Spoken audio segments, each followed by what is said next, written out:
Hey folks, this is Kelani. With a new expansion on the horizon, one question that always pops into our heads is, what's going to change going forward? Usually, a new expansion means a whole bunch of changes for pretty much everyone, sometimes for things that were working perfectly fine already.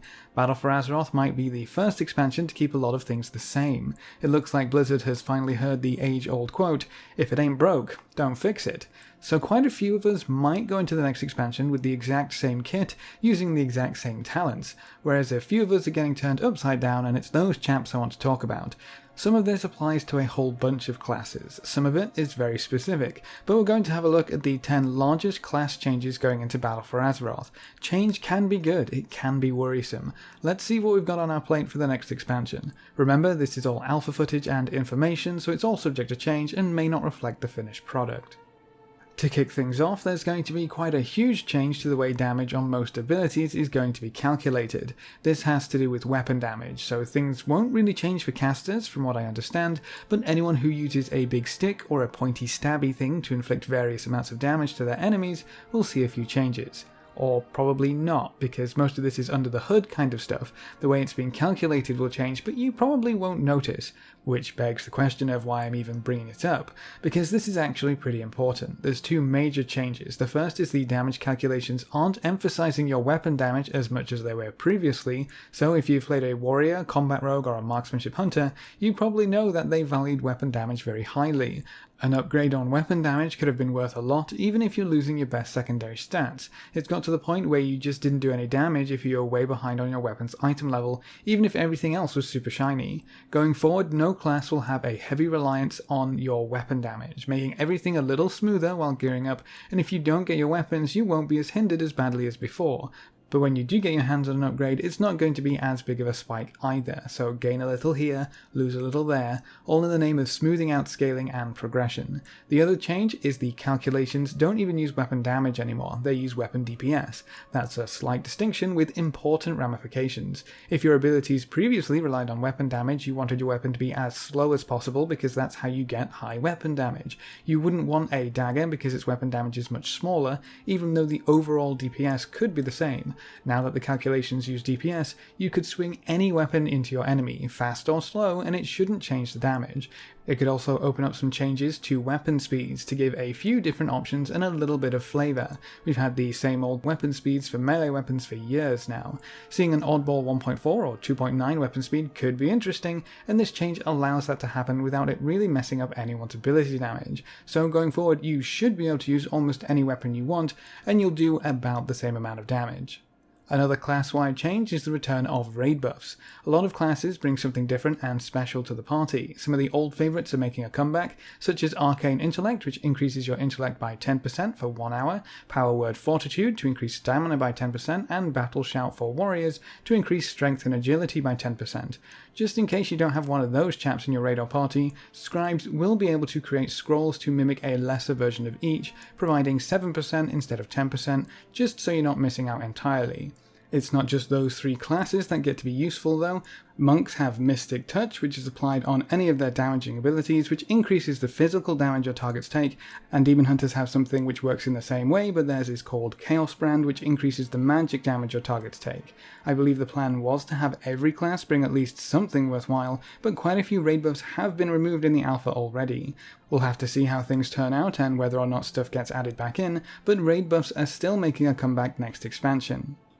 The last sweeping class changes I want to talk about revolve around crowd control and class fantasy, for lack of a better word. It seems like Blizzard wasn't really fond of how we were stacking stuns and silences in Mythic Plus to trample all over the mobs. Quite a few AoE stuns have been changed from stuns to something else. Binding Shot from Hunters is now a root instead of a stun, and Chaos Nova from Demon Hunters is a disorient effect instead of an AoE stun. But that's not the only change to AoE stuns. Leg Sweep and Capacitor Totem now stun for 3 seconds instead of 5, so we're actually going to have to fight some monsters instead of just chain stunning them. On the flip side, both Leg Sweep and Capacitor Totem are baseline for all monks and shamans. They're not a talent anymore, so you'll bring that AoE stun to the table no matter what spec you're playing. Shockwave received similar treatment, except it did remain as a talent and is now protection only. The stun duration was reduced to 2 seconds from 3. And the big whopper when it comes to AoE crowd control changes is Arcane Arcane Torrent. It's no longer a silence, it's no longer any form of crowd control. Arcane Torrent now removes a beneficial effect from each target hit, so it's a mass debuffer instead of a mass silence. The long reign of the Blood Elves is over.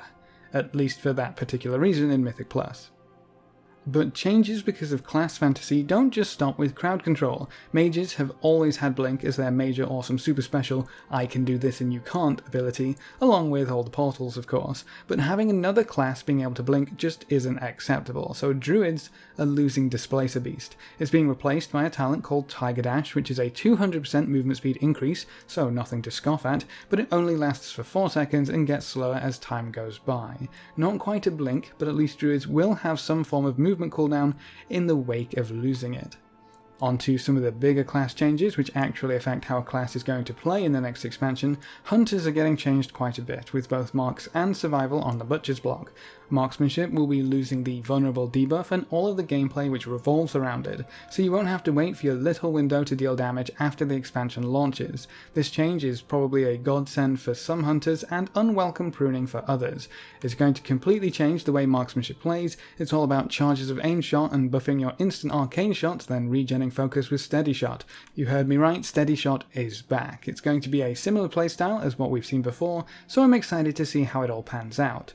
The other hunter spec receiving a bunch of changes is Survival, which shouldn't really surprise anyone. Survival has been a bit of an experiment for all of Legion, and that's continuing into Battle for Azeroth. They're losing Mongoose Bite and quite a few of their damage over time abilities, and your playstyle will revolve more around being a semi-melee hunter instead, with some ranged shots like Serpent Sting and even the ability to use your melee abilities from range for a short duration. It could be pretty interesting, and if you want to go back to Mongoose Bite, it is actually included as a talent. You just don't have any charges on anymore, so it's limited by focus. I think it's going to be more fun than Legion Survival Hunter. I hope more people give it a fair shot. Retribution Paladins are seeing a similar change as Marksmanship Hunters, except all of their usual abilities are sticking around. The change is to their mastery and how it interacts with Judgment. In Legion, you use Judgment as a window of increased damage. Any damage you deal with your Holy Power spenders on a target not afflicted by Judgment's debuff is like slapping someone with a wet noodle. Not so much fun. Rep Paladin Mastery is changing back to a simple increase to holy damage, and Judgment doesn't apply a debuff window at all. It does still increase the damage of your Holy Power spenders, but it's only for your next spender ability, which is kind of a passive bonus, seeing as you'll probably still be using Judgment on cooldown. Removing damage windows like Vulnerable and the old Rep Mastery is a step in the right direction, in my opinion. Moving on to Demonology Warlocks, I'm not too sure where to start. If you enjoyed the Legion experience of summoning forth a merry band of demons to slaughter and torture your enemies, you're going to be in good hands going into the next expansion. You still have your Dreadstalkers as baseline. Hand of Gul'dan still summons a handful of imps, but you can choose to summon a few other demons to do your bidding. You can summon forth some Bile Scourge bombers which smash into the ground, dealing a good amount of AoE damage. You can even summon forth a Vile Fiend if you need an extra bit of muscle. If that wasn't enough, you can also summon a Demonic Tyrant, who empowers your entire little army of demons, or you can actually talent for it to destroy and absorb all of your imps to empower itself. This looks like it's going to be a whole lot of fun if you've ever dreamed of summoning an entire army to your side to destroy Azeroth. I mean, destroy the other faction, obviously.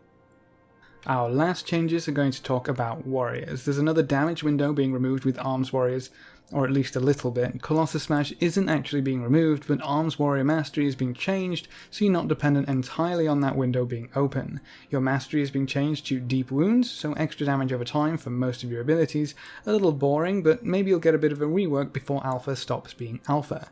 I know Colossus Smash had a lot of RNG when it comes to it resetting, and having such a huge amount of damage locked away behind RNG can be frustrating, so maybe this will help Arms Warriors play a little bit smoother next expansion. The last change is still for warriors, just for a different spec. This one is kind of hilarious, and hopefully is still being worked through because protection warriors no longer have Ignore Pain. Originally it was changed to work a little differently, but now it's just been outright removed.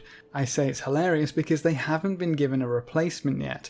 At all. A protection warrior on alpha right now is pretty squishy because they lack a significant ability to help them mitigate damage.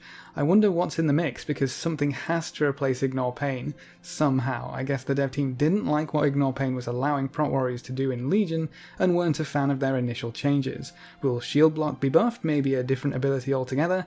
I guess we'll have to wait and see, but prot warriors won't be absorbing any damage with any fancy pain bubbles in Battle for Azeroth.